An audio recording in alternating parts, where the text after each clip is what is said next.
5 seconds to go.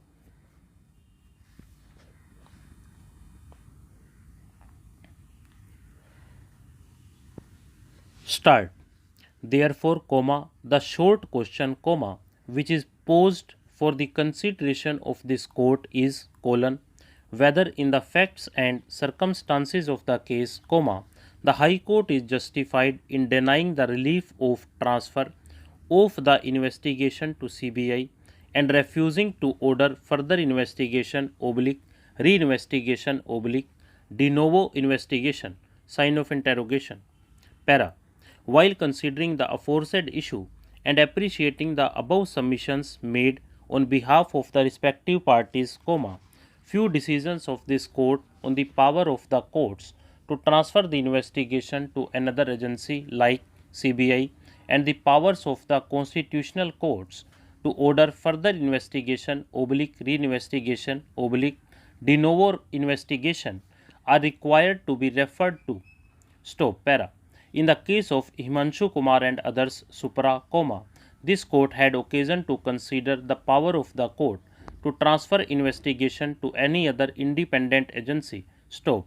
After taking into consideration the catena of judgments on the point, it is reiterated that investigation may be transferred to the CBI only in rare and exceptional cases. Stop.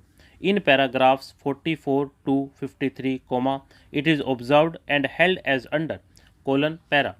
It is now settled law that if a citizen, who is a de facto complainant in a criminal case alleging commission of cognizable offence affecting violation of his legal or fundamental rights against high government officials or influential persons, prays before a court for a direction of investigation of the said alleged offence by the CBI, such prayer should not be granted on mere asking. Stop.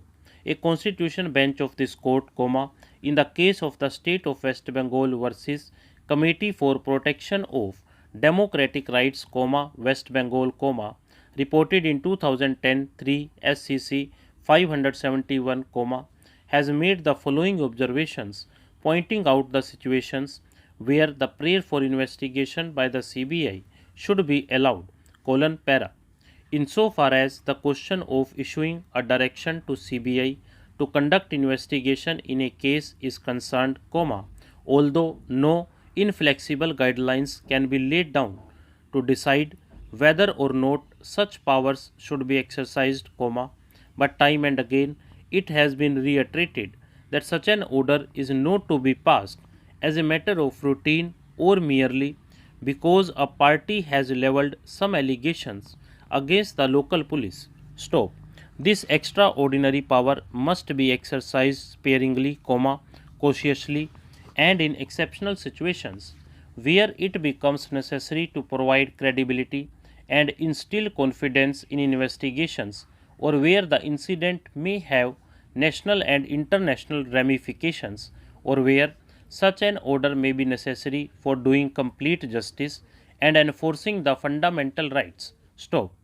Otherwise, CBI would be flooded with a large number of cases and with limited resources, may find it difficult to properly investigate even serious cases and in the process lose its credibility and purpose with unsatisfactory investigations. Stop. Para. In the above decision, it was also pointed out that the same court in Secretary, Minor Irrigation and Rural Engineering Services, UP versus Sanghu Ram Arya, 2002 5 SCC 521, had said that an order directing an inquiry by the CBI should be passed only when the High Court, after considering the material on record, comes to the conclusion that such material does disclose a prima facie case calling for an investigation by the CBI or any other similar agency. Stop.